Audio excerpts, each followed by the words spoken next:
नमस्कार पिलामाने केमिति अछ समस्ते आशा करुछि ईश्वरंक कृपारु समस्ते भलरे थिबो। पिलामाने आजि आमे तृतीय श्रेणी भाषा महक बहिर प्रथम अध्याय स्थानित केही नुहे ता सरी पद्यटीर चतुर्थ पद को आवृत्ति करिबा। पदटी को आवृत्ति करिबा सहित पद अंतर्गत केतोटी नूतन शब्द शिखिबा, शब्द गुडी को वाक्य रे व्यवहार करिबा एवं पद अंतर्गत केतोटी सरल प्रश्नर उत्तर कहिबा ओ लेखिबा। पिलामाने आम परिवेश सतरे केते सुंदर नुह? सबुज बनानी, नदी, समुद्र, पहाड़ परिवेश को सुंदर करि थाए। परिवेश आमको अनेक कथा शिखाई थाए। केही नुहे ता सरी कविताटीरे परिवेशर सुंदरता वर्णना करा जिबा सहित परिवेशरू आमे कौन सबु शिखि पारिबा से विषय रे आलोचना करा जायछि। पिलामाने मु तुमको पूर्वरु कहिछि आजि आमे केही नुहे ता सरी पद्यर चतुर्थ पद को आवृत्ति करिबा। हेले पिलामाने ता पूर्वरु आमे प्रथम, द्वितीय और तृतीय पद को टिके मने पकाई नेबा। प्रथम पदटी हेला फूल परी मु कोमल हेबी हसीबी सदा बेले बास भितरी खुशी मु देवी सभिंको काले काले। एठारे आमे फूल परी किपरि सबुबेले खुशी रहिबा और सभिंको खुशी देबा से विषय रे कहा जायछि। द्वितीय पदटी हेला कोइली परी मिठा स्वर रे कहिबी सदा कथा दुख देबिनी काहारी मने आसु विपद बाधा। एठारे आमे कोइली परी किपरि मिठा कथा कहिबा ओ जेते विपद बाधा आसिले भी काहा मनरे दुख देबा नाही से विषय रे कहा जायछि। तृतीय पदटी हेला पहाड़ सम स्थिर मन रे करिबी सबु काम देश सेवारे जीवन देवी रखिबी तार नाम। एठारे आमे किपरि पहाड़ सदृश स्थिर मन रे सबु काम करिबा देश सेवा करी देशर नाम रखिबा से विषय रे कहा जायछि। पिलामाने एबे आमे चतुर्थ पद को आसीबा। चतुर्थ पदटी को आवृत्ति करिबा। मु प्रथमे आवृत्ति करूछि, समस्ते मन देई सुण ओ देख। तापरे समस्ते मिसी आवृत्ति करिबा। नदी पराए आगे जीबी करिबी जनहित दुखी ओठरे हस खेलाई हेबी मु तार मित। आउ थरे सुनिबा। नदी पराए आगे जीबी करिबी जनहित दुखी ओठरे हस खेलाई हेबी मु तार मित। पिलामाने एबे आस पदटी को समस्ते मिसी आवृत्ति करिबा। करिबा तो नदी पराए आगे जीबी करिबी जनहित दुखी ओठरे हस खेलाई हेबी मु तार मित।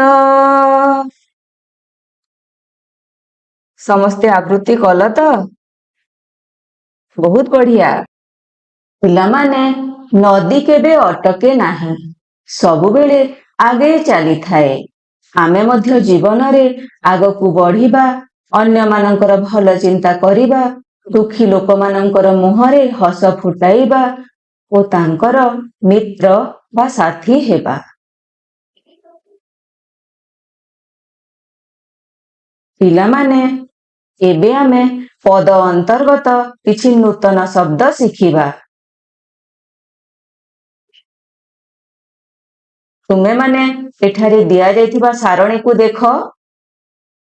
ସାରଣୀରେ ପଦ ଅନ୍ତର୍ଗତ ଶବ୍ଦ ଓ ତାର ଅର୍ଥ ଗୁଡ଼ିକୁ ଦିଆଯାଇଛି। ସାରଣୀର ପ୍ରଥମ ଶବ୍ଦଟି ହେଉଛି ଜନ। ଜନର ଅର୍ଥ ଲୋକ।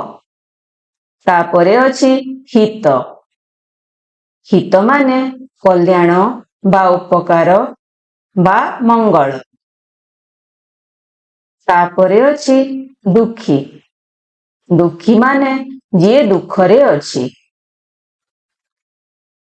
ପର ଶବ୍ଦଟି ହେଉଛି ମିତ। ମିତ ମାନେ ବନ୍ଧୁ ବା ସାଙ୍ଗ ବା ମିତ୍ର ବା ସାଥୀ ବା ସଖା। ଶବ୍ଦ ଗୁଡ଼ିକର ଅର୍ଥ ଜାଣିଲ ପିଲାମାନେ? ଆସ ଏହି ଶବ୍ଦ ଗୁଡ଼ିକୁ ଆହୁରି ଭଲ ଭାବରେ ବୁଝିବା। ଶବ୍ଦ ଗୁଡ଼ିକୁ ବାକ୍ୟରେ ବ୍ୟବହାର କରିବା।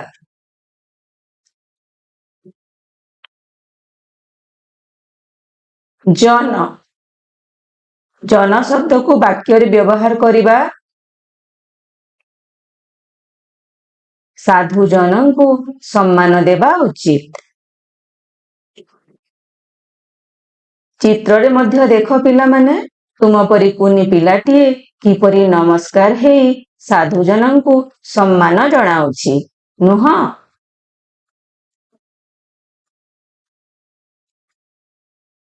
ପର ଶବ୍ଦଟି ହେଉଛି ହିତ। ଆସ ହିତ ଶବ୍ଦକୁ ବାକ୍ୟରେ ବ୍ୟବହାର କରିବା। ଭୋକିଲା ଲୋକଙ୍କୁ ଖାଦ୍ୟ ଦେବା ଏକ ଜନହିତ କାମ।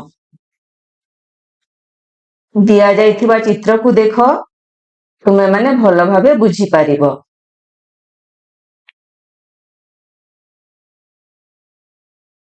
ପରବର୍ତ୍ତୀ ଶବ୍ଦ ଦୁଃଖୀ। ଦୁଃଖୀ ଶବ୍ଦକୁ ନେଇ ବାକ୍ୟ ଗଢ଼ିଲ ପିଲାମାନେ। ଦୁଃଖୀ ଲୋକଙ୍କୁ ସହାୟତା କରିବା ଉଚିତ।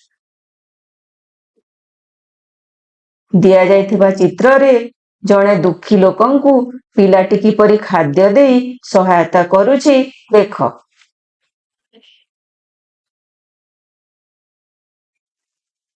ପରବର୍ତ୍ତୀ ଶବ୍ଦ ମିତ। ରୀତା ଓ ମିତା ଦୁଇ ମିତ। ମାନେ ରୀତା ଓ ମିତା ଦୁଇ ସାଙ୍ଗ। ଚିତ୍ରରେ ଦେଖ, ତୁମମାନଙ୍କର ବି ମିତ ଅଛନ୍ତି ତ? ହଁ, ନିହାତି ଥିବେ।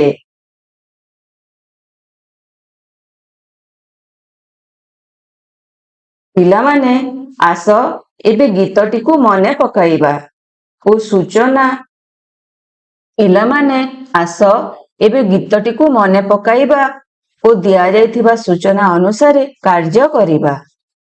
ଆମେ ପଢ଼ିଥିବା ପଦଟି ମନେ ପଡ଼ିଲା ପିଲାମାନେ? ନଦୀ ପରାଏ ଆଗେଇ ଯିବି, କରିବି ଜନହିତ, ଦୁଃଖୀ ଓଠରେ ହସ ଖେଳାଇ, ହେବି ମୁଁ ତାର ମିତ। ଏଠାରେ ସୂଚନା ହେଲା, ତଳ ଲିଖିତ ବାକ୍ୟକୁ ପଢ଼ ଓ ସେହି ଭାବ କବିତାରେ କେଉଁ ପଦରେ ଅଛି ଦେଖ ଓ କହ। ପ୍ରଥମ ବାକ୍ୟଟି ହେଲା, ମୁଁ ନଦୀ ପରି ଆଗେଇ ଯାଇ ଲୋକ କଲ୍ୟାଣ କରିବି। କହିଲ ପିଲାମାନେ, ଏହି ଭାବ କବିତାର କେଉଁ ପଦରେ ଅଛି? ଟିକେ ଚିନ୍ତା କର। ହଁ, ଠିକ କହିଛ। ନଦୀ ପରାଏ ଆଗେଇ ଯିବି, କରିବି ଜନହିତ। ଦ୍ୱିତୀୟ ବାକ୍ୟଟି ହେଲା, ମୁଁ ଦୁଃଖୀ ଲୋକଙ୍କ ଓଠରେ ହସ ଖେଳାଇବି ଓ ତାଙ୍କର ସାଥୀ ହୋଇ ରହିବି। ଏହି ଭାବ କବିତାର କେଉଁ ପଦରେ ଅଛି କହିଲ?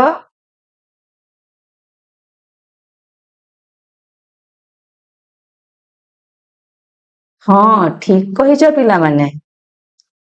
ଦୁଃଖୀ ଓଠରେ ହସ ଖେଳାଇ ହେବି ମୁଁ ତାର ମିତ।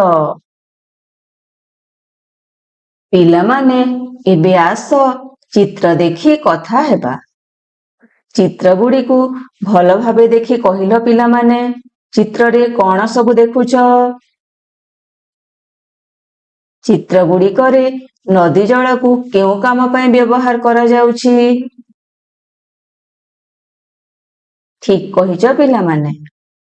ନଦୀ ଜଳକୁ ମଣିଷ, ପଶୁପକ୍ଷୀ ସମସ୍ତେ ପିଇବା ପାଇଁ ବ୍ୟବହାର କରନ୍ତି। ନଦୀ ଜଳକୁ ଜୀବଜନ୍ତୁ ସିଧାସଳଖ ପିଇଥାନ୍ତି। ଆମେ ମଣିଷ ସମାଜ ନଦୀ ଜଳକୁ ଶୁଦ୍ଧ କରି ପିଇବା ଉପଯୋଗୀ କରି ଘରକୁ ପାଇପ୍ ଯୋଗେ ଆଣିଥାଉ ଓ ତାକୁ ପିଇବା ପାଇଁ ବ୍ୟବହାର କରିଥାଉ, ନୁହଁ?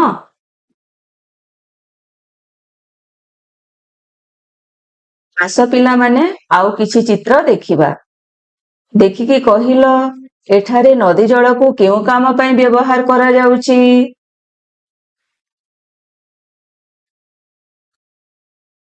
ଠିକ୍ କହିଛ ପିଲାମାନେ, ଚାଷ କାମ ପାଇଁ।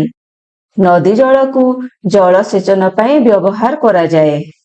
କୃଷକ ନଦୀ ଜଳକୁ କ୍ଷେତରେ ବ୍ୟବହାର କରି କେତେ ଖାଦ୍ୟଶସ୍ୟ, ଫଳ, ପନିପରିବା ଆଦି ଫଳାଇଥାଏ। ଏବେ କହିଲ, ଏହି ଚିତ୍ରରେ କଣ ଦେଖୁଛ? ନଦୀ ଜଳକୁ କେଉଁ କାମ ପାଇଁ ବ୍ୟବହାର କରାଯାଉଛି? ହଁ, ଗାଧୋଇବା ପାଇଁ।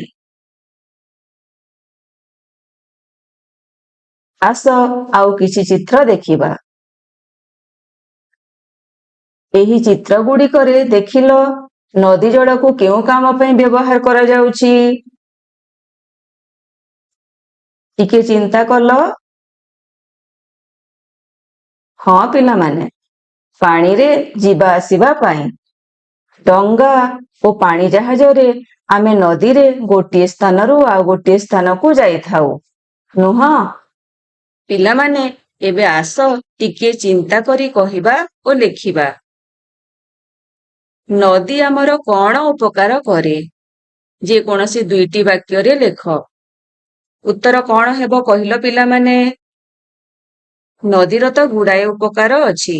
ସେ ମଧ୍ୟରୁ ଯେକୌଣସି ଦୁଇଟି ହେଲା, ନଦୀ ଆମକୁ ପିଇବା ପାଣି ଯୋଗାଇଥାଏ।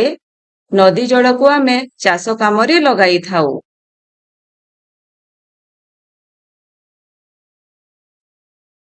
ଏବେ ପିଲାମାନେ ତଳେ ଦିଆଯାଇଥିବା ଅସଜଡ଼ା ପଦକୁ ସଜାଡ଼ି ଲେଖ। ସଜାଡ଼ିଲ ପିଲାମାନେ। ସଜାଡ଼ିଲେ ପଦଟି କିପରି ହେବ? ସଜାଡ଼ିଲେ ପଦଟି ଏହିପରି ହେବ। ନଦୀ ପରାଏ ଆଗେଇ ଯିବି, କରିବି ଜନହିତ, ଦୁଃଖୀ ଓଠରେ ହସ ଖେଳାଇ, ହେବି ମୁଁ ତାର ମିତ। ତାହେଲେ ପିଲାମାନେ, ଆଜି ଆମେ କେହି ନୁହେଁ ତା ସରି ପଦ୍ୟଟିର ଚତୁର୍ଥ ପଦକୁ ଆବୃତ୍ତି କଲେ। ଆବୃତ୍ତି କରିବା ସହିତ ପଦ ଅନ୍ତର୍ଗତ କେତୋଟି ନୂତନ ଶବ୍ଦକୁ ଶିଖି ବାକ୍ୟରେ ବ୍ୟବହାର କଲେ ଏବଂ ପଦ ଅନ୍ତର୍ଗତ କେତୋଟି ସରଳ ପ୍ରଶ୍ନର ଉତ୍ତର କହିଲେ ଓ ଲେଖିଲେ। ଆଶା କରୁଛି ପିଲାମାନେ ପଦଟି ତୁମକୁ ଭାରି ଭଲ ଲାଗିଥିବ, ନୁହଁ? ତାହେଲେ ଆଜି ପାଇଁ ଏତିକି। ରହୁଛି ପିଲାମାନେ। ଧନ୍ୟବାଦ ସମସ୍ତଙ୍କୁ। ଖୁସିରେ ଶିଖିବା ସମସ୍ତଙ୍କର ଅଧିକାର। ନମସ୍କାର।